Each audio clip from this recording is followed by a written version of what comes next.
La pluie tombait en rideaux argentés, transformant la ruelle en un labyrinthe de flaques troubles où se reflétait la lueur blafarde d'un réverbère mourant. L'odeur âcre du poisson pourri, charrié par le vent marin, se mêlait à celle de l'asphalte mouillé et des ordures entassées contre les murs de briques noircies. Dans ce coin oublié du port, où les vagues grondaient au loin comme un chant funèbre, une chienne errante gisait, son corps frêle tremblant sous l'assaut du froid. Elle n'avait pas de nom, pas vraiment, mais un vieux marin, qui parfois lui jetait un morceau de pain sec, l'appelait Étoile.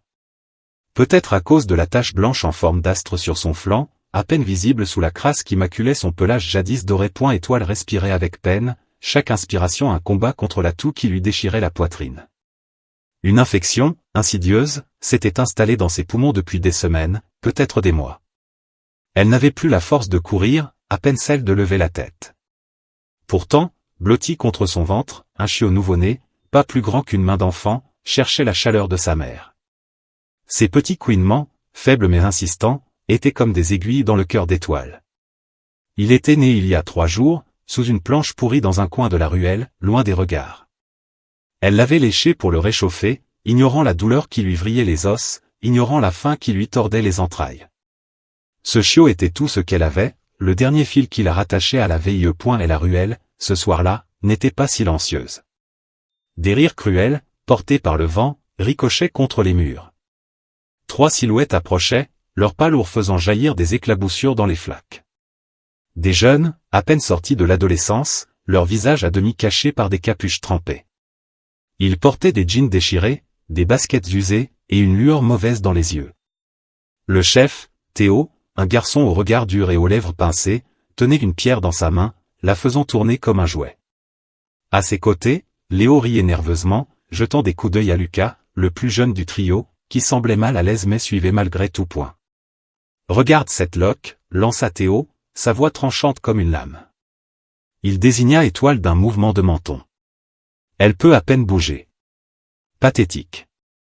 Léo ricana, ramassant un bâton qu'il fit tournoyer dans l'air. On devrait la faire courir un peu, non? Ça pourrait être marrant.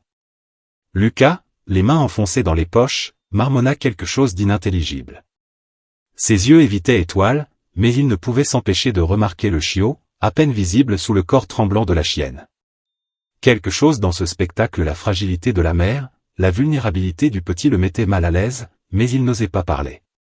Pas encore. Étoile les entendait, bien sûr. Ses oreilles, bien que fatiguées, captaient chaque mot, chaque ricanement. Elle connaissait ce genre de voix, ces rires qui précédaient la douleur. Elle les avait entendus avant, dans une autre vie, quand elle n'était pas encore une ombre errante. Autrefois, elle avait appartenu à une famille. Une petite maison à la périphérie de la ville, un jardin où elle courait après une balle rouge, des mains d'enfant qui caressaient son museau. Elle se souvenait du rire d'une fillette, de l'odeur du pain frais dans la cuisine, de la chaleur d'un tapis près d'un feu de cheminée. Mais tout cela avait disparu. La famille avait déménagé, laissant derrière elle une chienne qu'il jugeait trop vieille, trop encombrante. Étoile avait attendu des jours, des semaines, devant la maison vide, espérant leur retour. Il n'était jamais revenu. Un grognement faible monta de sa gorge, un son rauque, presque brisé. Elle n'avait pas la force de se battre, pas vraiment, mais l'instinct qui brûlait en elle était plus fort que la douleur. Son chiot. Elle devait le protéger. Avec un effort qui lui arracha un gémissement, elle se redressa légèrement, ses pattes tremblantes glissant sur le sol mouillé. Ses yeux, voilés par la fièvre, fixaient les 3 silhouettes. Elle ne voyait pas leurs visages, seulement leurs ombres, comme des spectres dans la nuit. Mais elle voyait la pierre dans la main de Théo, et elle comprit. Oh, regarde, elle veut jouer, s'exclama Léo, frappant le sol avec son bâton. Le bruit résonna, et le chiot, effrayé, poussa un couinement aigu. Étoile tressaillit. Elle devait agir, vite. D'un mouvement lent mais déterminé, elle poussa le chiot avec son museau sous une caisse renversée, à l'abri des regards. Le bois pourri craqua sous la pression, mais la cachette était suffisante, du moins pour l'instant. Le chiot, confus, tenta de ramper vers elle, mais elle le repoussa doucement, ses yeux suppliant presque, « Reste là. » Ne bouge pas. Théo s'avança, sa pierre toujours en main. « Tu crois que t'es une héroïne, hein ?» dit-il, un sourire narquois étirant ses lèvres. « T'es qu'un sac d'os. » Étoile grogna à nouveau, plus fort cette fois, malgré la douleur qui lui serrait la poitrine. Chaque inspiration était un feu, chaque mouvement une torture, mais elle se redressa davantage, ses griffes raclant le sol. Elle n'était pas grande, pas imposante, mais il y avait quelque chose dans son regard, une lueur farouche, presque surnaturelle, qui fit hésiter Théo un instant. Juste un instant. Lucas, en retrait, murmura, peut-être qu'on devrait la laisser tranquille. Elle a un petit, vous avez vu? Théo se tourna vers lui, son sourire disparaissant. T'es sérieux, Lucas? Tu vas pleurer pour un clébard maintenant? Léo éclata de rire, mais Lucas baissa les yeux, les joues rougies par la honte. Il n'aimait pas ça, pas vraiment, mais il était là, coincé par la pression du groupe, par la peur d'être rejeté. Il serra les poings dans ses poches, incapable de regarder Étoile. Et la chienne, elle, n'avait pas le luxe de douter. Elle sentait la menace grandir, comme une tempête prête à éclater. La ruelle semblait se refermer sur elle, les murs se rapprochant, l'air devenant plus lourd. Elle pouvait entendre le souffle du chiot sous la caisse, faible mais vivant. C'était tout ce qui comptait. Elle pensa à la fillette de son ancienne vie, à ses petites mains qui serraient son cou, à sa voix qui disait « T'es la meilleure, Étoile ». Ce souvenir, fragile comme une flamme dans le vent, lui donna un sursaut de force. Théo leva la pierre, la faisant tourner dans sa main. « On va voir combien de temps elle tient, » dit-il, sa voix chargée d'une cruauté froide. Il s'approcha, ses pas lents, presque théâtraux. Étoile sentit son cœur battre à tout rompre, un tambour dans sa poitrine malade. Elle ne pouvait pas fuir, pas avec le chiot. Elle ne pouvait pas se cacher. Il ne lui restait qu'une chose, se battre. Soudain, un mouvement sous la caisse attira l'attention de Léo. Le chiot, effrayé par le bruit, avait rampé hors de sa cachette, ses petites pattes glissant sur le sol mouillé. Il poussa un couinement pitoyable, cherchant sa mère. Les yeux de Léo s'illuminèrent d'une lueur mauvaise. « Oh, regarde, un bonus !» lança-t-il, ramassant une autre pierre. Étoile sentit une décharge d'adrénaline traverser son corps. Elle n'avait plus de force, plus de souffle, mais elle avait une raison. Avec un grognement qui semblait venir des profondeurs de son âme, elle se redressa complètement, ses pattes vacillantes mais fermes, son regard fixé sur Léo. Elle ne voyait plus la ruelle, ni la pluie, ni les ombres. Elle ne voyait que son chiot, et la pierre dans la main du garçon. Théo éclata de rire. « T'es sérieuse? Tu vas faire quoi, vieille ?» Il arma son bras, la pierre prête à s'abattre. Étoile, dans un dernier élan, banda ses muscles, prête à bondir, prête à tout donner pour protéger ce qu'elle avait de plus précieux. La pluie semblait ralentir, le monde entier suspendu dans cet instant. Et puis, la pierre s'éleva dans les airs, scintillant sous la lumière du réverbère, comme une étoile filante prête à frapper. La pierre fendit l'air, son sifflement se perdant dans le grondement de la pluie. Étoile, poussée par un instinct plus fort que sa douleur, bondit. Ses pattes glissèrent sur le sol trempé, mais son corps frêle, porté par une force qu'elle ne comprenait pas, intercepta le bras de Théo avant que la pierre ne s'abatte. Ses crocs, émoussés par des mois de malnutrition, se refermèrent sur la manche du garçon, juste assez pour le déséquilibrer. Un cri de surprise échappa à Théo, qui recula, trébuchant sur une flaque. La pierre tomba avec un bruit sourd, roulant dans l'obscurité de la ruelle. « Sale bête !» hurla-t-il, secouant son bras comme si Étoile était une pestilence. Léo éclata de rire, mais son ricanement s'étrangla dans sa gorge lorsque le regard brûlant de la chienne croisa le sien. Lucas, immobile, fixait la scène, ses poings serrés dans ses poches. Il y avait quelque chose dans les yeux d'Étoile, une lueur farouche, presque sacrée qui le clouait sur place.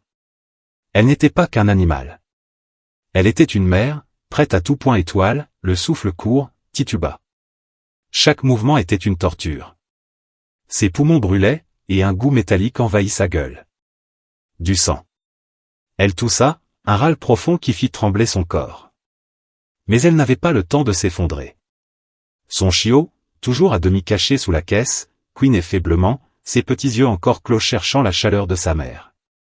Elle devait l'éloigner, tout de suite. Ignorant la douleur qui lui vrillait les os, Étoile se baissa, saisissant délicatement le chiot par la peau du cou. Ses dents tremblaient, mais elle le souleva avec une tendresse infinie, comme si c'était la chose la plus précieuse au monde, et c'était le cas.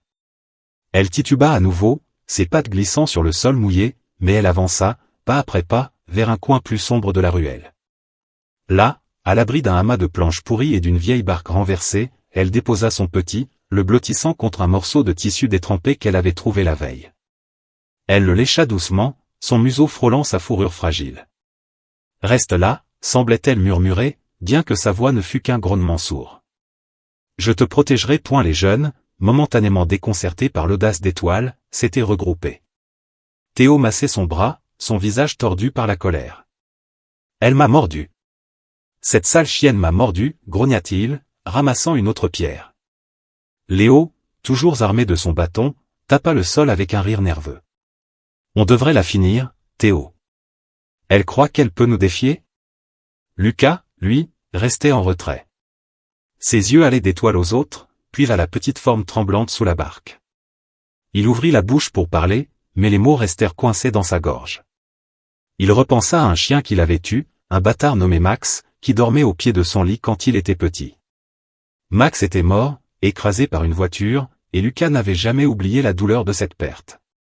Voir Étoile, si faible et pourtant si déterminée, réveillait quelque chose en lui. « Peut-être qu'on devrait juste partir », murmura-t-il enfin, si bas que les autres l'ignorèrent. Étoile, cachée dans l'ombre de la barque, écoutait. Le vent portait leur voix, leur pas lourd, leur rire cruel. Elle savait qu'il ne partirait pas. Pas encore. Sa toux empirait, chaque spasme envoyant une onde de douleur à travers son corps. Elle cracha un filet de sang, qui se mêla à la pluie sur le sol. Ses yeux, voilés par la fièvre, se posèrent sur son chiot. « Je ne peux pas abandonner », pensa-t-elle, ou du moins, c'est ce que son instinct criait. Pas lui. Pas maintenant. Un souvenir lui revint, aussi vif qu'un éclair dans la nuit. Elle était enceinte, errant dans les rues de la ville, bien avant la naissance du chiot. Les poubelles étaient sa seule source de nourriture, des restes de poisson ou des croûtes de pain moisi. Une fois, elle avait trouvé un os, à peine rongé, derrière un restaurant. Elle s'était battue contre un autre chien errant, un molosse au poil hirsute, pour le garder. Elle avait gagné, mais à quel prix? Une cicatrice barrait son flanc, cachée sous sa fourrure. Elle avait survécu, pour lui, pour ce chiot qu'elle portait alors. Ce souvenir lui donna un sursaut de courage.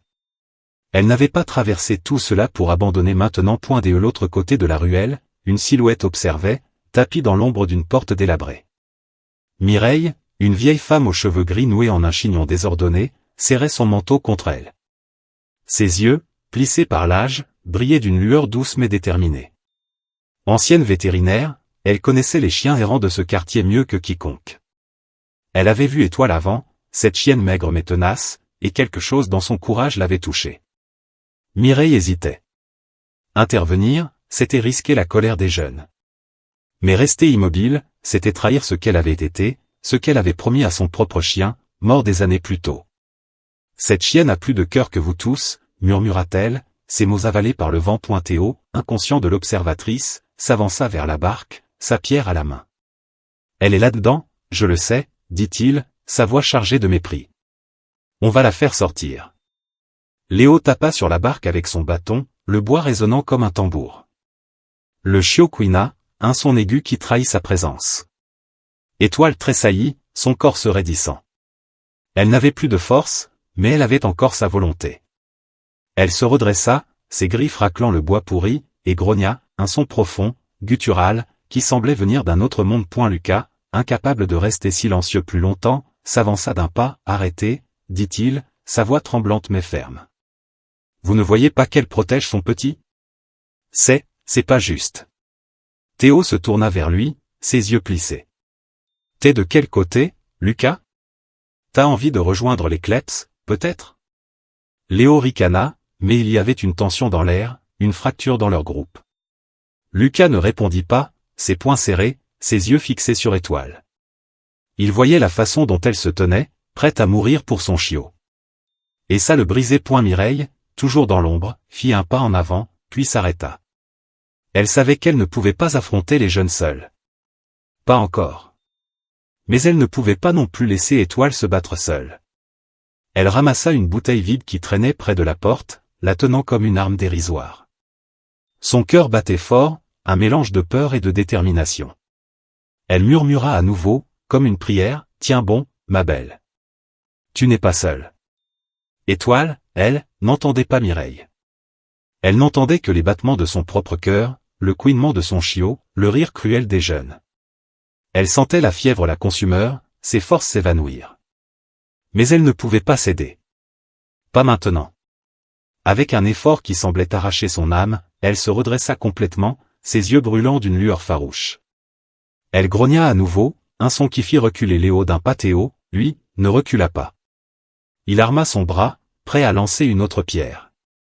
Finissons-en, dit-il, un sourire froid sur les lèvres. Mais avant qu'il ne puisse agir, un bruit retentit dans la ruelle, un claquement sec, comme du métal contre du métal. Les jeunes se figèrent, leurs yeux fouillant l'obscurité.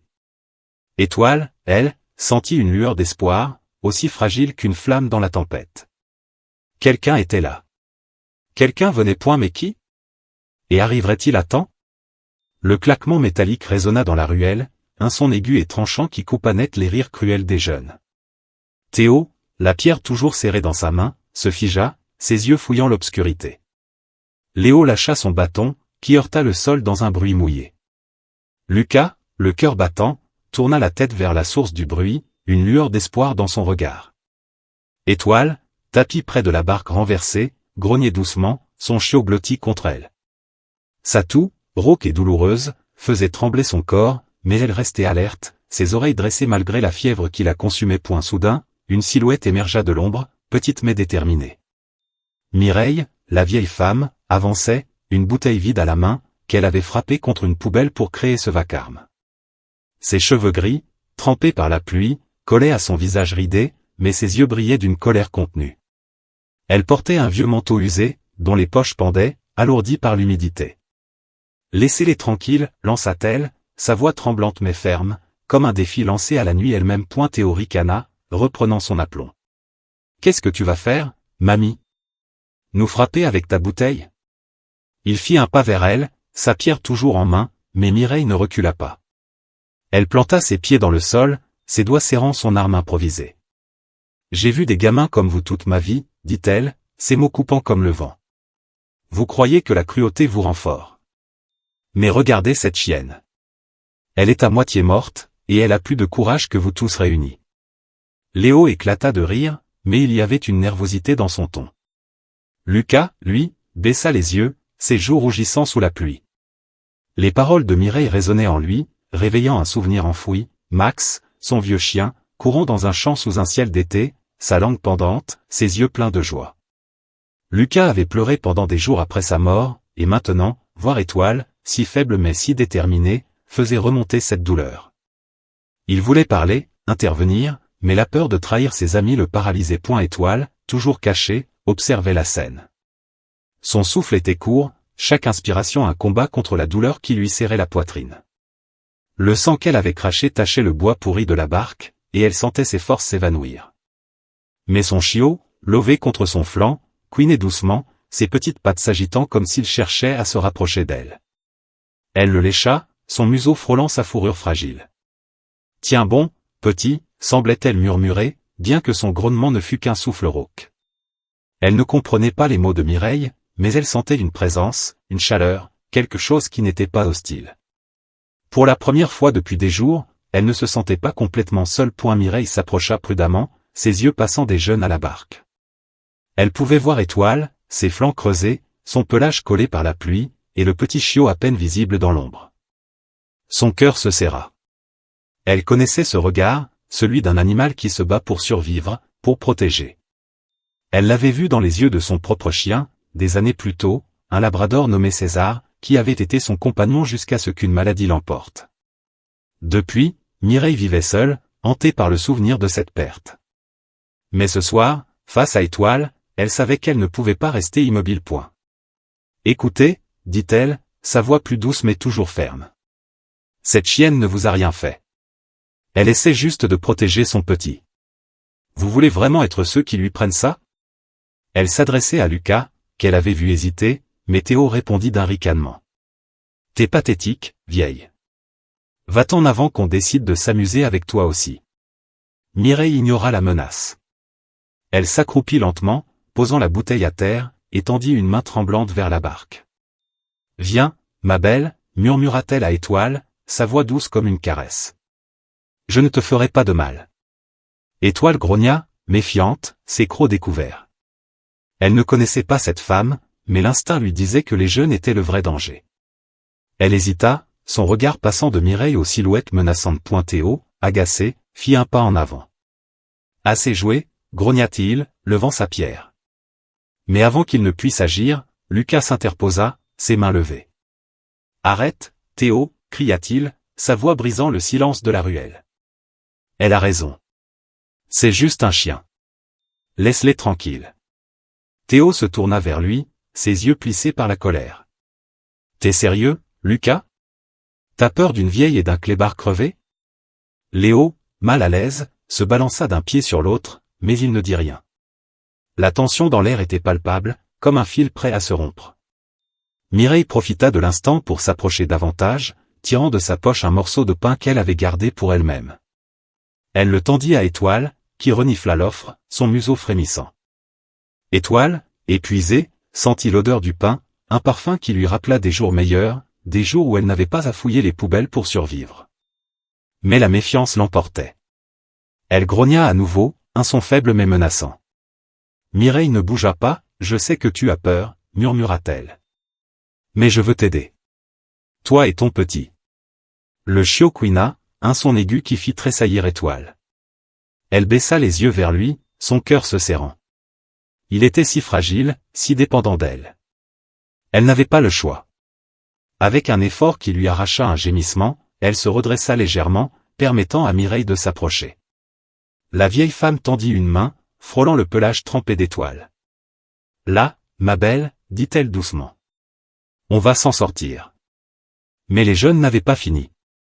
Théo, furieux d'avoir été défié par Lucas, lança la pierre, non pas vers Étoile, mais vers la barque, qui se fendit avec un craquement sinistre. Le chiot, effrayé, rampa hors de sa cachette, exposant sa petite forme tremblante. Étoile bondit, un grognement guttural montant de sa gorge. Elle se plaça devant son petit, ses pattes vacillantes mais son regard brûlant de défi. Mireille se redressa, saisissant la bouteille à nouveau. « Partez !» cria-t-elle, sa voix résonnant dans la ruelle. « Ou je vous jure que vous le regretterez. » Théo ricana, mais Léo, sentant la situation dégénérer, tira sur sa manche. « Viens, Théo. Ça vaut pas le coup. On reviendra. » Théo hésita, ses yeux passant de Mireille à Étoile, puis à Lucas, qui le fixait avec une intensité nouvelle. Finalement, il cracha par terre et tourna les talons, suivi par Léo. « On n'en a pas fini » lança-t-il par-dessus son épaule, sa voix pleine de venin. Lucas resta un instant, ses yeux fixés sur Étoile. « Je suis désolé » murmura-t-il, si bas que personne ne l'entendit.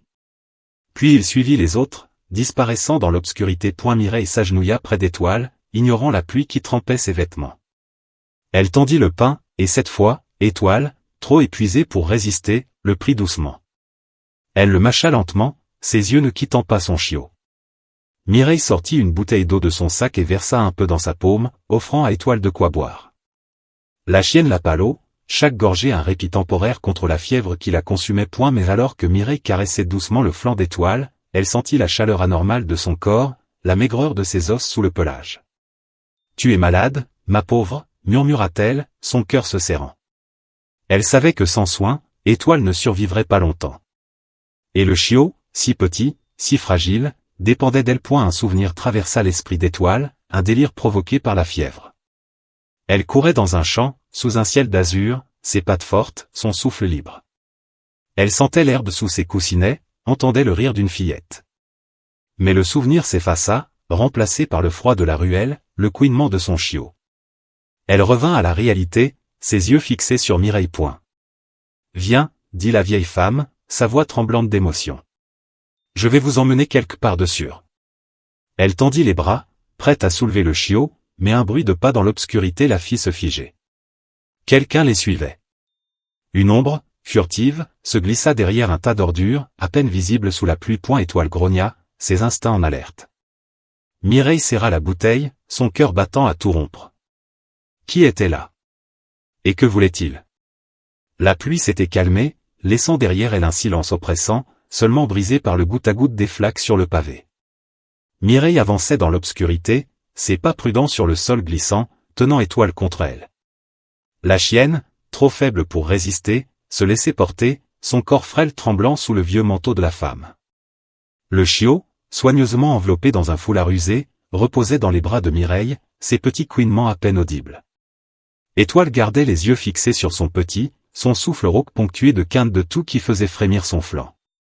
Chaque pas semblait lui coûter un effort surhumain, mais elle ne grognait plus, comme si elle sentait, malgré sa méfiance, que cette humaine ne lui voulait pas de haine à elle point et la ruelle s'ouvrait sur une rue plus large, bordée d'immeubles décrépits dont les fenêtres cassées reflétaient la lueur pâle de la lune.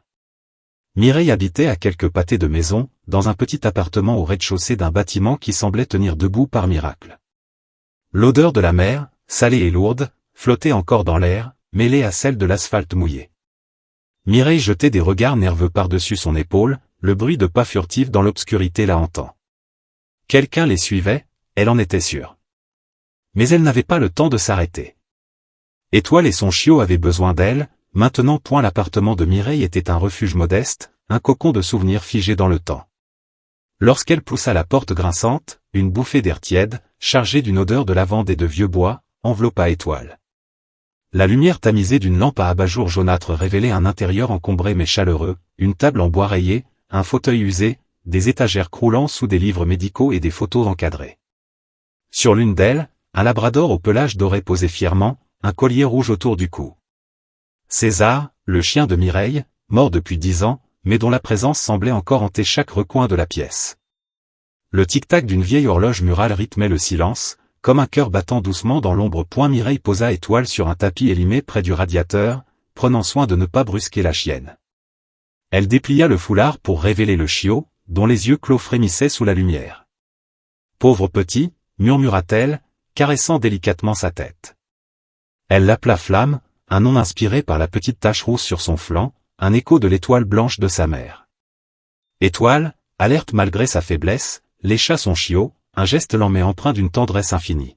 « Reste avec moi, petit », semblait-elle dire, sa langue frôlant la fourrure encore humide de Flamme. Mireille s'activa, fouillant dans un placard pour en sortir une boîte de premiers secours. Ses années de vétérinaire, bien que lointaines, guidaient ses gestes. Elle examina Étoile, palpant ses flancs avec précaution. La chienne grogna faiblement, mais ne bougea pas. « Tu es brûlante, ma belle », murmura Mireille, fronçant les sourcils.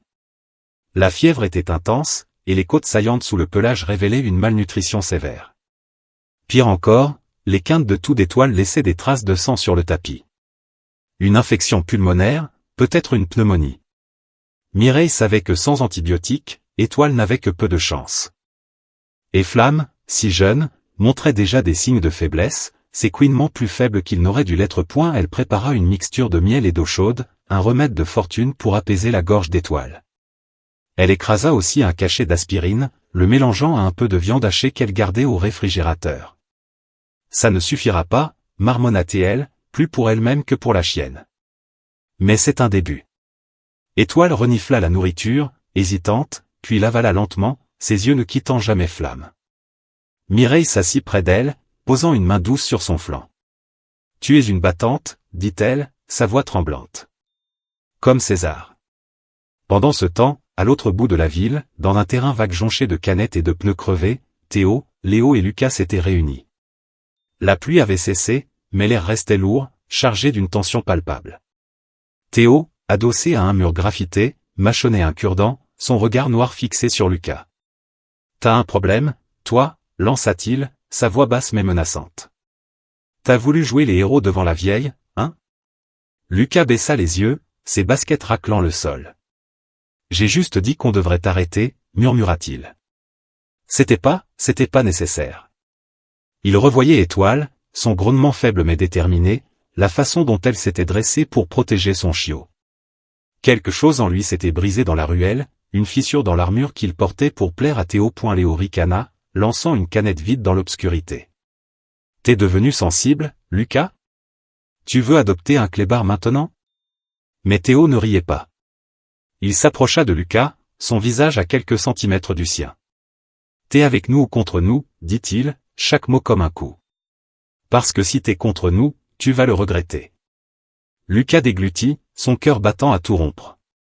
Il repensa à Max, à la douleur de sa perte, à la honte qu'il avait ressentie en suivant Théo dans la ruelle. « Je suis avec vous », marmonna-t-il, mais sa voix manquait de conviction. Théo le fixa un instant, puis cracha par terre. On verra, dit-il. Mais la chienne et la vieille, elles vont payer. On va revenir. Et cette fois, pas de pitié. De retour dans l'appartement, Étoile s'était allongée près de Flamme, son museau posé contre lui. Elle sentait la chaleur du radiateur, un luxe qu'elle n'avait pas connu depuis des mois. Mais elle ne pouvait pas se reposer. Chaque bruit, le craquement du plancher, le sifflement du vent contre les fenêtres la mettaient en alerte. Elle savait que le danger n'était pas loin. Les jeunes reviendraient, elle le sentait dans ses os, comme un chien sent l'orage avant qu'il n'éclate point. Mireille, assise à la table, feuilletait un vieux carnet où elle notait des remèdes. Elle avait quelques économies, mais pas assez pour des antibiotiques coûteux. Elle calcula mentalement, ses doigts tapotant nerveusement le bois. Si je vends la montre de mon père, murmura-t-elle, mais l'idée lui serra le cœur. Cette montre, un souvenir de famille, était tout ce qui lui restait de son passé. Pourtant, en regardant Étoile et Flamme, elle savait qu'elle n'avait pas le choix. Un lien se formait entre elles, fragile mais réel.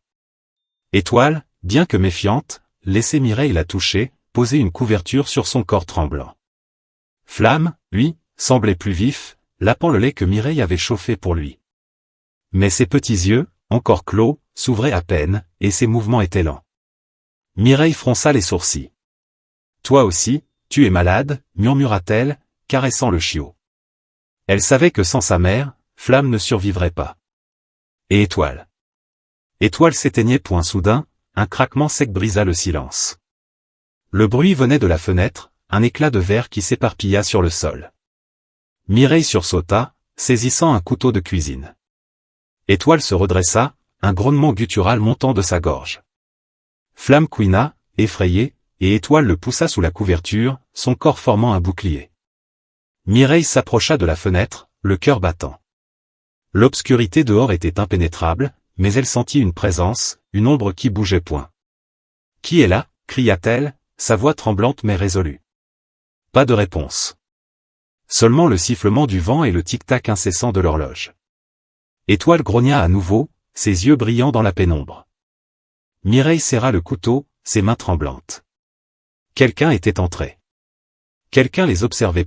Et puis, une silhouette se dessina dans l'embrasure de la porte, une ombre jeune, hésitante, mais bien réelle.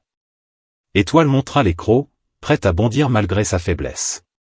Mireille leva le couteau, son souffle court. Qui était-ce? Et que voulait-il? L'obscurité de l'appartement semblait s'épaissir, le tic-tac de l'horloge devenant un écho oppressant dans le silence tendu. Mireille, le couteau serré dans sa main tremblante, fixait la silhouette dans l'embrasure de la porte. Étoile, malgré la fièvre qui la consumait, s'était redressée, son grognement guttural vibrant dans sa gorge. Flamme, blottie sous la couverture, couinait faiblement, ses petites pattes s'agitant contre le tissu rêche. La lumière tamisée de la lampe jetait des ombres vacillantes sur les murs, transformant la pièce en un théâtre d'angoisse où chaque mouvement semblait chargé de menaces. Et la silhouette avança d'un pas, et Mireille brandit le couteau, sa voix rauque mais résolue. Qui êtes-vous? Partez ou j'appelle la police. Étoile, ses crocs découverts, grogna plus fort, ses pattes vacillantes prêtes à bondir. Mais alors, une voix familière, hésitante, brisa le silence. Attendez, c'est moi, Lucas. Je veux pas de mal. La lumière révéla le visage du jeune garçon, ses cheveux mouillés collés à son front, ses yeux baissés, pleins de honte et de peur. Mireille abaissa lentement le couteau, mais son regard restait méfiant. Qu'est-ce que tu fais ici, gamin? Demanda-t-elle, sa voix tremblante d'adrénaline. Étoile, toujours sur ses gardes, cessa de grogner mais ne quitta pas Lucas des yeux. Son instinct de mère, aiguisé par des mois de survie, lui disait de ne pas baisser sa garde, même face à ce garçon qui semblait différent des autres. Lucas déglutit, ses mains levées pour montrer qu'il n'était pas armé. Je suis venu vous prévenir, balbutia-t-il. Théo et Léo, ils vont revenir. Ils sont furieux. Ils parlent de faire du mal à la chienne. Et à vous aussi, peut-être. Ces mots étaient hachés, comme s'il luttait pour les faire sortir. Il jeta un regard vers Étoile, et quelque chose dans ses yeux, une douleur ancienne, une culpabilité sembla s'adoucir en croisant ceux de la chienne. Mireille fronça les sourcils, posant le couteau sur la table mais restant près d'Étoile. Pourquoi tu me dis ça? Demanda-t-elle, son ton oscillant entre suspicion et curiosité. T'étais avec eux, dans la ruelle. Tu riais, toi aussi. Lucas baissa la tête, ses joues rougissant sous la lumière. Je sais, murmura-t-il. J'aurais dû les arrêter. J'ai pas eu le courage. Il marqua une pause, ses doigts triturant l'ourlet de sa veste. J'avais un chien, avant. Max. Il est mort, et, je pouvais pas supporter de voir cette chienne se battre comme ça pour son petit. Ça m'a fait mal. Mireille l'observa, ses yeux plissés par des années de méfiance envers le monde. Mais il y avait quelque chose dans la voix de Lucas, une sincérité brute, qui la toucha. Elle pensa à César, à la façon dont il la regardait avec une confiance absolue, même dans ses derniers instants. D'accord, dit-elle enfin, sa voix plus douce. Mais si tu mens, gamin, tu le regretteras. Étoile, toujours allongée près de Flamme, sembla percevoir le changement d'atmosphère. Elle lécha son chiot, son museau frôlant sa petite forme tremblante. Mais sa toux revint, un râle profond qui fit tressaillir son corps. Du sang tacha la couverture, et Mireille se précipita vers elle, posant une main sur son flanc. « Tiens bon, ma belle, murmura-t-elle, son cœur se serrant. Elle savait que le temps pressait. Étoile n'avait plus que quelques jours, peut-être moins, sans soin approprié. Lucas s'approcha lentement, s'accroupissant à distance respectueuse. « Elle est vraiment malade, hein ?» demanda-t-il, sa voix à peine audible. Mireille hocha la tête, ses doigts caressant le pelage d'Étoile. « Oui. Et le petit aussi, je le crains. Ils ont besoin de médicaments, mais... » Elle s'interrompit, jetant un regard vers son vieux carnet, où elle avait noté les coûts approximatifs. « Ça coûte cher. Et je n'ai pas grand-chose. » Lucas baissa les yeux, ses pensées tourbillonnant. Il repensa à la ruelle, au grognement d'Étoile, à la pierre dans la main de Théo. Puis il revint à Max, à la douleur de sa perte, à la honte qu'il portait depuis qu'il avait suivi Théo dans cette spirale de cruauté. « Je peux aider, dit-il soudain, surprenant même lui-même. J'ai un peu d'argent. Pas beaucoup, mais, je veux faire quelque chose. » Mireille le fixa, surprise. « Pourquoi tu ferais ça ?» demanda-t-elle, cherchant à lire dans ses yeux. Lucas haussa les épaules, mal à l'aise. « Parce que, je veux pas être comme eux. » Pas vraiment. Mais avant que Mireille ne puisse répondre, un grondement lointain déchira la nuit. Pas la pluie, non. Quelque chose de plus sinistre. Une lueur rougeâtre, presque irréelle, dansait à l'horizon, visible à travers la fenêtre brisée. Une odeur de fumée, âcre et suffocante, commença à se glisser dans l'appartement. Mireille se leva d'un bond, son cœur s'accélérant. « Qu'est-ce que c'est ?» murmura-t-elle, s'approchant de la fenêtre. Lucas pâlit, ses yeux s'écarquillant. « L'entrepôt, dit-il, sa voix tremblante. Théo parlait d'y mettre le feu. Il disait qu'il y avait plein de chiens errants là-dedans, qu'il voulait s'en débarrasser. Il déglutit, la peur et la culpabilité l'envahissant. Je pensais qu'il plaisantait. » Mireille se tourna vers lui, ses yeux flamboyants de colère. « Tu savais ? Et tu n'as rien dit ?» Elle attrapa son manteau, prête à sortir, mais Étoile, comme si elle sentait le danger, se redressa soudain. Un grognement profond, presque primal, monta de sa gorge. Ses yeux, voilés par la fièvre, semblaient fixés sur un point invisible, comme si elle entendait un appel que personne d'autre ne percevait. Avant que Mireille ne puisse l'arrêter, Étoile saisit Flamme par la peau du cou, ses dents délicates mais fermes. Elle tituba vers la porte, ses pattes glissant sur le plancher, mais sa détermination était plus forte que sa faiblesse. « Non, ma belle, reste ici !» cria Mireille, mais Étoile l'ignora. Elle poussa la porte entr'ouverte avec son museau et s'élança dans la nuit, Flamme dans sa gueule, courant vers la lueur rouge à l'horizon. Mireille et Lucas se précipitèrent à sa suite, leurs pas résonnant sur le pavé mouillé. La ville semblait s'éveiller, des cris lointains perçant la nuit, mêlés aux hurlements des sirènes. L'entrepôt, un vieux bâtiment abandonné à l'orée du port, était en flammes. Des volutes de fumée noire s'élevaient dans le ciel, et l'odeur âcre du bois brûlé emplissait l'air. Étoile, malgré sa toux et sa faiblesse, courait, guidée par un instinct inexplicable. Elle sentait les autres chiens, leurs aboiements désespérés, leurs griffes raclant les murs de l'entrepôt. Lorsqu'ils atteignirent le bâtiment, les flammes léchaient déjà les murs, projetant des ombres dansantes sur le sol. Étoile, Flamme toujours dans sa gueule, trouva une brèche dans une porte défoncée et s'y engouffra. Mireille cria son nom, mais la chienne disparut dans la fumée. « Elle va mourir là-dedans » hurla Mireille, saisissant le bras de Lucas. Aide-moi. Lucas, paralysé par la peur, fixait les flammes. Il revit Max, son sourire canin, sa queue battant l'air. Puis il pensa à Étoile, à son courage, à son chiot. Il prit une profonde inspiration, ses yeux larmoyants à cause de la fumée. « Je vais la chercher, » dit-il, sa voix tremblante mais résolue. Avant que Mireille ne puisse l'arrêter, il plongea dans l'entrepôt, disparaissant dans un nuage de fumée. À l'intérieur, Étoile avançait, ses pattes brûlant sur le sol chauffé par les flammes. Les aboiements des autres chiens, piégés dans des cages rouillées ou coincés sous des débris, guidaient ses pas.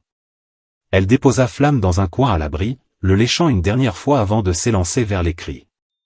Elle trouva un vieux chien, un bâtard au pelage gris, coincé sous une poutre. Ses yeux, pleins de peur mais aussi de sagesse, croisèrent ceux d'Étoile. « Tu es venu » sembla-t-il murmurer, dans un langage que seule une autre âme errante pouvait comprendre. « Tu portes la flamme de tous les nôtres. » Étoile poussa la poutre avec son museau, ignorant la douleur qui irradiait dans son corps. La fumée l'étouffait, ses poumons hurlaient, mais elle continua. Un à un, elle libéra les chiens, les guidant vers la brèche. Mais alors qu'elle aidait un dernier chiot à s'échapper, une vague de chaleur la frappa, et ses pattes cédèrent. Elle s'effondra, son souffle court, la fumée emplissant ses poumons. Flamme couina quelque part dans l'obscurité, mais Étoile ne pouvait plus bouger. Lucas, toussant, trébuchant dans la fumée, aperçut sa silhouette. « Étoile » cria-t-il, se précipitant vers elle. Mais avant qu'il ne puisse l'atteindre, un craquement sinistre résonna. Une partie du toit s'effondra, projetant une pluie d'étincelles. Étoile et Flamme disparurent dans un nuage de fumée, et Lucas hurla, son cri avalé par le rugissement des flammes. Les flammes rugissaient, dévorant l'entrepôt avec une voracité implacable. La fumée, épaisse comme un linceul, s'enroulait autour des poutres calcinées, emplissant l'air d'une chaleur suffocante et d'une odeur âcre de bois brûlé. Les cris des chiens piégés se mêlaient au crépitement du feu, formant une cacophonie désespérée qui semblait appeler la mort elle-même. Étoile, allongée sur le sol, son corps frêle écrasé par l'épuisement, luttait pour respirer. Ses poumons, déjà ravagés par l'infection, hurlaient sous l'assaut de la fumée. Flamme, son chiot, couinait faiblement à ses côtés, blotti dans un coin où elle l'avait déposé, à l'abri d'une planche à moitié carbonisée. Ses petits yeux, à peine entr'ouverts, cherchaient sa mère dans l'obscurité, mais Étoile n'avait plus la force de le lécher, de le réconforter. Elle avait libéré plusieurs chiens, guidés par leurs aboiements frénétiques. Ses pattes brûlées, son pelage roussi par les flammes, elle avait poussé des poutres, gratté des débris, ignorant la douleur qui irradiait dans chaque fibre de son être. Le vieux chien gris, celui qu'elle avait sauvé en premier, l'avait regardé avec une sagesse ancienne, comme s'il voyait en elle plus qu'une simple chienne errante. « Tu portes la flamme de tous les nôtres », avait-il semblé murmurer, ses yeux brillant dans la pénombre avant qu'il ne s'enfuit par la brèche. Mais maintenant, Étoile était à bout. Le toit s'était effondré, projetant une pluie d'étincelles autour d'elle, et elle avait senti ses forces s'évanouir, son corps s'affaissant sur le sol jonché de cendres. Dehors, Mireille hurlait, sa voix déchirée par la panique. « Étoile !» Lucas, criait-elle, ses mains agrippant le bord de la porte défoncée, la chaleur des flammes lui brûlant le visage. La fumée lui piquait les yeux, mais elle refusait de reculer. Elle voyait les silhouettes des chiens errants s'échapper, courant dans la nuit, leurs aboiements s'évanouissant dans le vacarme de l'incendie. Mais Étoile et Flamme étaient toujours à l'intérieur, et Lucas, ce garçon qu'elle avait à peine commencé à comprendre, avait disparu dans la fumée pour les sauver. Lucas, toussant à s'en déchirer la gorge, trébuchait dans l'entrepôt, ses yeux larmoyants cherchant Étoile dans l'obscurité. La chaleur était insupportable, comme si l'air lui-même était en feu. Il repensait à Max, son vieux chien, à la façon dont il l'avait laissé partir sans rien faire, écrasé par une voiture sous ses yeux d'enfant impuissant. Cette fois, il ne pouvait pas échouer. Pas pour Étoile, pas pour Flamme, pas pour lui-même. « Étoile !» cria-t-il, sa voix rauque avalée par le rugissement des flammes. Il aperçut enfin une forme immobile, à peine visible à travers la fumée. Étoile, allongée près de Flamme, semblait à peine respirer. Et elle s'élança, ignorant la douleur dans ses poumons, ignorant les étincelles qui mordaient sa peau à travers sa veste déchirée. Il s'agenouilla près d'Étoile, posant une main tremblante sur son flanc. « Allez, ma belle, tiens bon » murmura-t-il, sa voix brisée par l'émotion. Étoile ouvrit les yeux, un éclat faible mais vivant dans son regard. Elle grogna doucement, pas par menace, mais comme pour lui dire « le petit. Sauve le petit. » Lucas saisit Flamme, le blottissant contre sa poitrine, puis passa un bras sous Étoile, tentant de la soulever. Elle était légère, presque trop légère, ses os saillant sous son pelage roussi point mais alors qu'il se relevait, un craquement sinistre retentit au-dessus de lui. Une poutre, rongée par les flammes, s'effondra, bloquant la brèche par laquelle ils étaient entrés. Lucas jura, la panique montant dans sa poitrine. Il chercha une autre issue, ses yeux scrutant l'obscurité. Une fenêtre, à moitié brisée, laissait filtrer un filet d'air frais. Il tituba dans sa direction, Étoile dans un bras, Flamme dans l'autre, ses jambes tremblant sous l'effort. Point dehors, Mireille, désespérée, frappait la porte avec un morceau de bois, essayant de créer une ouverture. Les sirènes des pompiers résonnaient au loin, mais elles étaient encore trop loin. Elle repensait à César, à la promesse qu'elle s'était faite après sa mort, ne plus jamais laisser un animal souffrir si elle pouvait l'empêcher. « Tiens bon, Étoile, murmura-t-elle, ses larmes se mêlant à la sueur sur son visage. Elle aperçut une silhouette dans la fumée. Lucas, titubant vers la fenêtre, Étoile et Flamme dans ses bras. Ici, cria-t-elle, brisant le reste de la vitre avec son morceau de bois. Les éclats de verre tombèrent comme une pluie scintillante, et Lucas, toussant violemment, passa Flamme à travers l'ouverture. Mireille saisit le chiot, ses petites pattes s'agitant faiblement contre son manteau. Puis Lucas souleva Étoile, la passant avec précaution à Mireille avant de s'extirper lui-même, tombant à genoux sur le sol mouillé. Et la nuit était froide, contrastant brutalement avec la chaleur de l'entrepôt. Mireille serra Flamme contre elle, enveloppant Étoile dans son manteau. La chienne respirait à peine, ses yeux voilés fixés sur son chiot.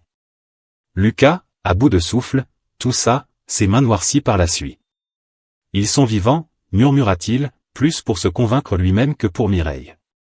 Mais Étoile semblait au bord du gouffre, son souffle faible, son corps tremblant sous la couverture improvisée. Mireille, agenouillée près d'eux, posa une main sur le flanc d'Étoile. « Tu as été si courageuse », murmura-t-elle, sa voix tremblante. Elle sentit la chaleur anormale de la chienne, la faiblesse de son pouls. Flamme, blottie contre sa mère, couinait doucement, comme s'il sentait qu'elle s'éloignait. Étoile lécha son chiot une dernière fois, un geste lent, presque sacré, puis ses yeux se fermèrent, son corps s'affaissant davantage. Lucas, les larmes aux yeux, se tourna vers Mireille. « Elle va s'en sortir, hein » demanda-t-il, sa voix brisée. Mireille ne répondit pas tout de suite. Elle savait que les chances étaient minces, mais elle refusait d'abandonner. « On va essayer » dit-elle enfin, sa voix ferme malgré les larmes qui coulaient sur ses joues. « Mais il faut agir vite. » Elle se releva, portant Étoile avec précaution, Flamme toujours blottie contre elle. Lucas les suivit, ses pas lourds, son esprit tourmenté par ce qu'il venait de vivre. Il repensait à Théo, à la lueur froide dans ses yeux quand il parlait de l'entrepôt. Lucas savait que c'était lui, que c'était sa faute. La culpabilité pesait sur ses épaules comme une pierre, mais il y avait aussi une lueur nouvelle en lui, une détermination qu'il n'avait jamais ressentie auparavant. Ils marchèrent dans la nuit, la lueur rouge de l'incendie s'estompant derrière eux. Les sirènes des pompiers se rapprochaient, leurs éclairs bleus perçant l'obscurité. Mireille, Étoile et Flamme dans ses bras, avançait avec une résolution farouche. Elle pensait à son vieux carnet, à la montre de son père, à tout ce qu'elle était prête à sacrifier pour sauver ses deux vies. Lucas, à ses côtés, gardait les yeux fixés sur Étoile, priant en silence pour qu'elle tienne bon. Mais alors qu'ils tournaient dans une rue déserte, un craquement résonna derrière eux. Pas le feu, non. Quelque chose de plus proche, de plus humain. Mireille se figea, son cœur s'accélérant. Lucas tourna la tête, ses yeux fouillant l'obscurité. Une ombre se tenait là, à l'angle d'un mur, immobile mais menaçante. Étoile, dans un dernier sursaut, grogna faiblement, ses yeux s'ouvrant à peine. Flamme couina, comme s'il sentait le danger. Qui est là ? Cria Mireille, sa voix tremblante mais déterminée. L'ombre ne bougea pas, mais une voix basse, familière, perça la nuit. Vous pensiez que c'était fini, dit-elle, froide et pleine de venin. Théo. Lucas sentit son sang se glacer. Il savait que Théo ne pardonnerait pas sa trahison, pas après ce soir. Mireille serra Étoile et Flamme contre elle, ses yeux cherchant une issue.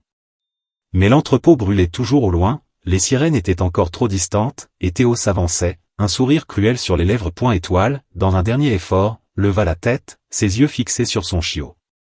Elle ne pouvait plus se battre, mais elle ne laisserait pas Flamme seule. Pas maintenant. Pas jamais. La nuit était lourde, l'air saturé de l'odeur âcre de la fumée qui s'élevait encore de l'entrepôt en flammes, loin derrière eux. Les sirènes des pompiers hurlaient dans le lointain, leurs éclairs bleus perçant l'obscurité comme des lames. Mireille, étoile et flammes blotties contre elle, s'était arrêtée net, son souffle court, ses yeux fixés sur l'ombre menaçante de Théo. Le garçon, immobile à l'angle du mur, semblait sculpté dans la nuit, son sourire cruel éclairé par la lueur pâle d'un réverbère. Lucas, à ses côtés, sentit une vague de peur et de colère monter en lui. Il avait trahi Théo en sauvant Étoile, et maintenant, il savait que le prix de cette trahison serait élevé. Vous pensiez que c'était fini, répéta Théo, sa voix basse, presque un grognement, résonnant dans la rue déserte. Il fit un pas en avant, ses poings serrés, une lueur mauvaise dans les yeux. Mireille serra Étoile et Flamme plus fort contre elle, ignorant la douleur dans ses bras fatigués. Étoile, à peine consciente, grogna faiblement, un son rauque qui semblait venir des profondeurs de son âme. Flamme, nichée dans le foulard, couina, ses petites pattes s'agitant contre le tissu. Mireille, malgré la peur qui lui nouait l'estomac, redressa les épaules. « Va-t'en, gamin, dit-elle, sa voix tremblante mais ferme. Tu as déjà fait assez de mal. » Théo ricana, mais il y avait une tension dans son rire, une fissure dans son assurance.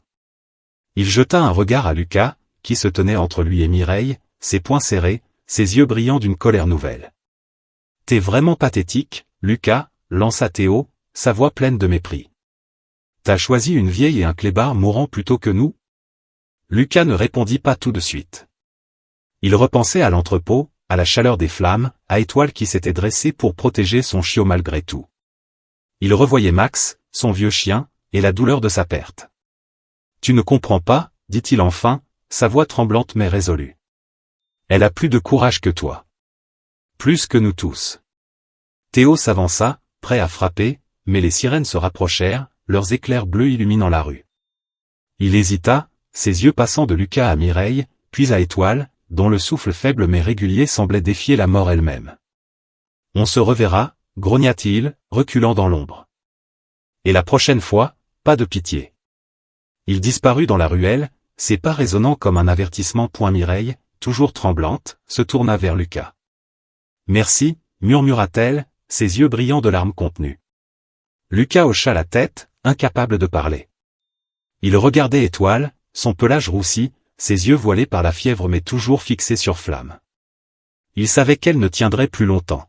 « Il faut la sauver, dit-il, sa voix brisée. » Mireille acquiesça, ses pensées tournées vers son vieux carnet, vers la montre de son père, vers tout ce qu'elle était prête à sacrifier. Ils reprirent leur marche, la ville s'éveillant autour d'eux. Les pompiers étaient arrivés à l'entrepôt, leurs lances crachant des jets d'eau dans la nuit. Les habitants du quartier, tirés de leur sommeil par le vacarme, sortaient sur le pas de leur porte, murmurant des histoires d'incendies et de chiens errants. Mireille, Étoile et Flamme dans ses bras, Lucas à ses côtés, se dirigea vers une clinique vétérinaire d'urgence à quelques rues de là. Elle savait que ses économies ne suffiraient pas, mais elle avait pris une décision. La montre de son père, un souvenir précieux, serait vendue dès l'aube. Étoile et Flamme méritaient cette chance. Et la clinique était un bâtiment modeste, éclairé par des néons froids. L'odeur d'antiseptique et de poils mouillés emplissait l'air, et le bourdonnement d'un ventilateur brisait le silence. Une vétérinaire, une femme d'âge moyen aux cheveux tirés en chignon, les accueillit, ses yeux s'écarquillant en voyant l'état d'Étoile. « Mon Dieu !» murmura-t-elle, posant une main sur le flanc de la chienne. « Elle est à bout. » Elle examina Étoile, notant la fièvre, les poumons encombrés, les brûlures sur son pelage. Flamme, toujours blottie contre sa mère, montrait des signes de faiblesse, son souffle irrégulier, ses yeux à peine ouverts. Mireille, les larmes aux yeux, expliqua tout, la ruelle, les jeunes, l'incendie. La vétérinaire hocha la tête, son visage grave. « On va faire ce qu'on peut, dit-elle, préparant une perfusion d'antibiotiques et d'oxygène pour Étoile. » Flamme reçut un biberon de lait spécial, ses petits couinements devenant plus vifs sous les soins. Mais Étoile restait immobile, son souffle faible, son regard fixé sur son chiot. Mireille s'agenouilla près d'elle, caressant son museau.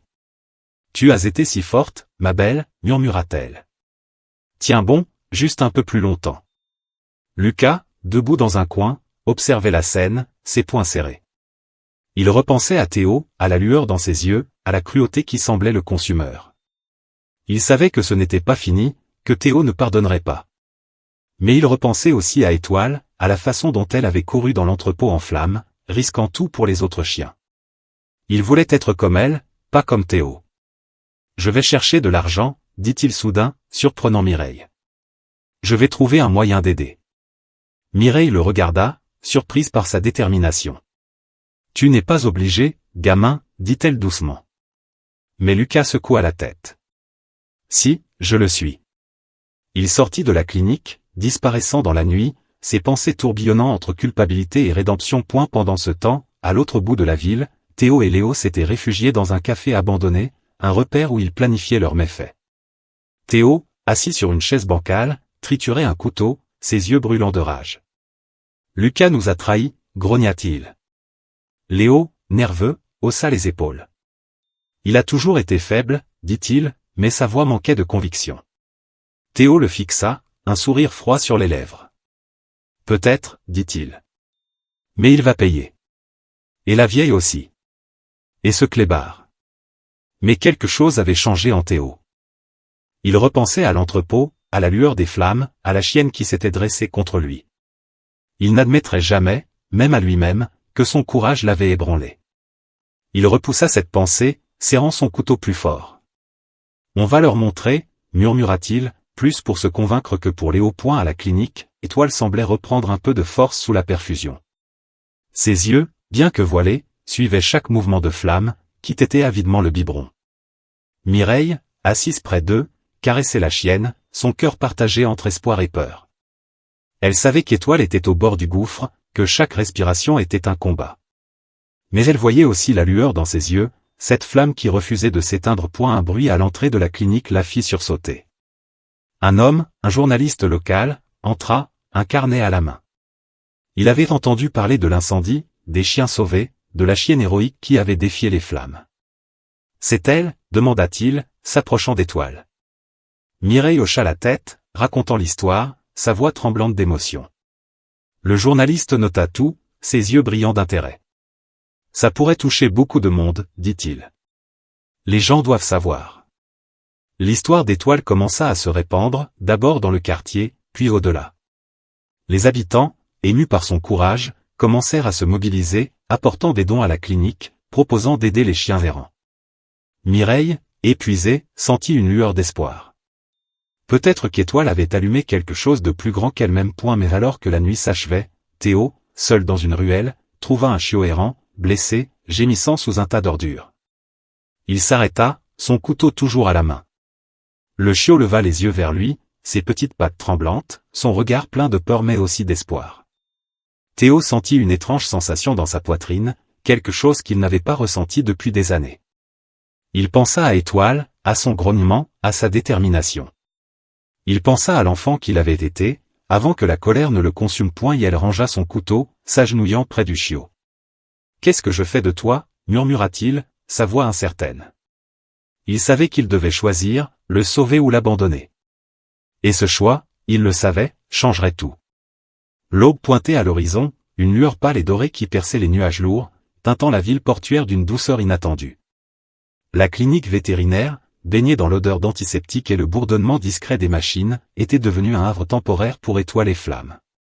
Étoile, allongée sur une couverture propre, respirait faiblement, chaque inspiration un combat contre la maladie qui la rongeait. Ses yeux, voilés par la fièvre, restaient fixés sur Flamme, son chiot, qui tétait un biberon sous les soins attentifs de la vétérinaire. Le pelage roussi d'Étoile, ses flancs creusés, témoignaient de son calvaire, mais il y avait dans son regard une paix fragile, comme si elle savait que son petit était en sécurité, du moins pour l'instant. Mireille, assise à côté, caressait doucement le museau d'Étoile, ses doigts frôlant la tache blanche en forme d'astre sur son flanc. Elle avait vendu la montre de son père à l'aube, un sacrifice qui lui avait brisé le cœur mais qui avait permis d'acheter les antibiotiques nécessaires. « Tu vas t'en sortir, ma belle » murmura-t-elle, bien qu'elle sentit, au fond d'elle, que le temps d'Étoile s'amenuisait. Flamme, en revanche, montrait des signes de vigueur, ses couinements plus forts, ses petits yeux s'ouvrant davantage. Mireille sourit, un mélange de soulagement et de tristesse. Elle avait promis à Étoile, dans un serment silencieux, de veiller sur son chiot, quoi qu'il arrive. Dehors, la ville s'éveillait, transformée par l'histoire d'Étoile. L'article du journaliste, publié dans le journal local, avait enflammé les cœurs.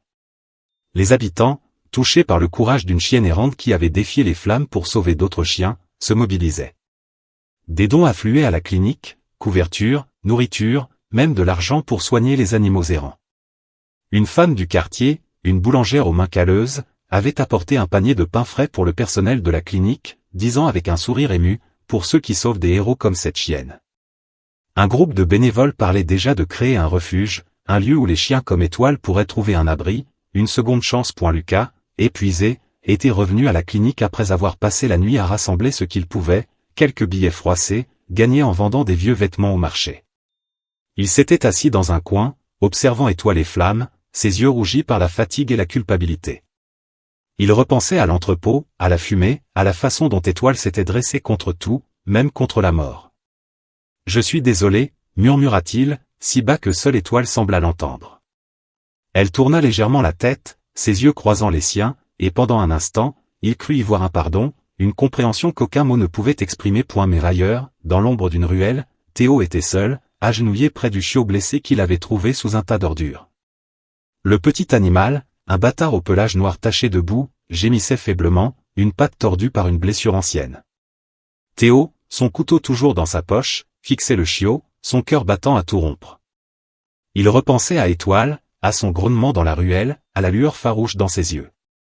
Il repensait à l'enfant qu'il avait été, avant que la colère ne le consume, avant que la vie ne le durcisse. Sa main trembla, hésitant entre le couteau et le chiot point. « Qu'est-ce que je fais de toi ?» murmura-t-il à nouveau, sa voix rauque. Le chiot leva les yeux, son regard plein de peur mais aussi d'une confiance fragile, comme s'il sentait que cet humain, malgré tout, pouvait être différent. Théo ferma les yeux, un souvenir remontant à la surface, un chien qu'il avait aimé, petit, un compagnon perdu à cause d'une dispute familiale, d'un père violent qu'il avait chassé. Ce souvenir, enfoui sous des années de rage, fissura quelque chose en lui. Il rangea son couteau, prit le chiot dans ses bras, et marcha vers la clinique, ses pas lourds mais déterminés. « Tiens bon », marmonna-t-il, comme s'il parlait à lui-même autant qu'au chiot point à la clinique, Étoile semblait s'affaiblir à chaque instant. La vétérinaire, après un nouvel examen, secoua la tête, son visage grave. « Elle se bat, mais, son corps est trop faible, dit-elle à Mireille. Les antibiotiques aident, mais elle a trop souffert. » Mireille hocha la tête, les larmes roulant sur ses joues. Elle s'agenouilla près d'Étoile, caressant son museau. « Tu as fait tout ce que tu pouvais, ma belle, murmura-t-elle. Flamme va vivre. Je te le promets. » Étoile, comme si elle comprenait, lécha doucement Flamme, qui s'était endormie contre elle. Le soleil, filtrant à travers les rideaux de la clinique, baignait son pelage d'une lumière douce, faisant scintiller la tache blanche sur son flanc. Elle ferma les yeux, son souffle ralentissant, et pour la première fois depuis des mois, elle sembla apaisée. Mireille, le cœur brisé, posa sa main sur la chienne, sentant la chaleur s'évanouir peu à peu. Étoile s'éteignit ainsi, dans la lumière de l'aube, son chiot blotti contre elle, entouré de ceux qui avaient appris à l'aimer. Lucas, témoin de cet instant, sentit une larme couler sur sa joue. Il s'approcha, posant une main tremblante sur Flamme. « Je veillerai sur lui », murmura-t-il, comme une promesse à Étoile. Mireille hocha la tête, incapable de parler, ses yeux fixés sur la chienne qui avait changé tant de vie. Quelques jours plus tard, la ville s'était transformée. Le refuge, baptisé « l'Étoile du Port », fut inauguré dans un terrain vague réhabilité, financé par les dons des habitants. Une petite statue, sculptée à l'image d'Étoile, trônait à l'entrée, son regard farouche immortalisé dans la pierre. Flamme, adoptée par Mireille, grandissait sous ses soins, ses petites pattes plus assurées, ses yeux brillant d'une lueur espiègle. Il courait dans l'appartement, mordillant les lacets de Mireille, apportant une joie qu'elle n'avait pas connue depuis César. « Ta mère était une étoile, petit », lui murmurait-elle, caressant la tache rousse sur son flanc. « Et toi, tu es sa flamme. » Lucas, lui, avait changé. Il passait ses journées au refuge, aidant à nettoyer les cages, à nourrir les chiens, à leur offrir l'amour qu'il n'avait pas su donner à Max. Il avait confronté Léo, lui disant qu'il ne suivrait plus Théo, qu'il voulait être meilleur. Léo, hésitant, avait fini par le rejoindre, attiré par la chaleur du refuge, par la chance de faire quelque chose de bien. Théo, quant à lui, était revenu à la clinique le lendemain de l'aube fatidique, le chiot blessé dans ses bras. Il l'avait confié à la vétérinaire, marmonnant un « sauvez-le » avant de partir sans un mot. Mais il revenait, jour après jour, discrètement, pour aider au refuge. Il ne parlait pas beaucoup, mais ses gestes nourrir un chiot, réparer une clôture disaient ce que ses mots ne pouvaient pas. Il avait trouvé un sens, un moyen de réparer, même un peu, les blessures qu'il avait causées. Le chiot qu'il avait sauvé, nommé Ombre, le suivait partout, un compagnon fidèle qui semblait voir en lui plus que sa colère passait point et la ville, elle, portait désormais l'héritage d'Étoile. Les habitants, inspirés par son courage, se réunissaient pour protéger les animaux errants, pour changer les choses. Les jeunes qui autrefois lançaient des pierres regardaient maintenant la statue d'Étoile, et certains, comme Théo, commençaient à changer. Le refuge devint un symbole, un lieu où les âmes perdues, humaines ou canines, pouvaient trouver une seconde chance. Des mois plus tard, Flamme, désormais un jeune chien vif et robuste, courait dans les ruelles du port, sous le regard attentif de Mireille. Ses pattes, rapides comme l'éclair, faisaient jaillir des éclaboussures dans les flaques. Il était l'héritage d'Étoile, une flamme qui brûlait encore, portant en lui le courage de sa mère. Mais un soir, alors que le soleil se couchait, un grondement résonna dans une ruelle sombre, un son profond, menaçant. Flamme s'arrêta, ses oreilles dressées, ses yeux brillant d'une lueur familière. Quelque chose l'appelait, une nouvelle aventure, un nouveau défi pointé dans cette ruelle, sous l'éclat d'une étoile solitaire. Flamme sembla entendre la voix de sa mère, un murmure porté par le vent, court, petit. Porte la flamme.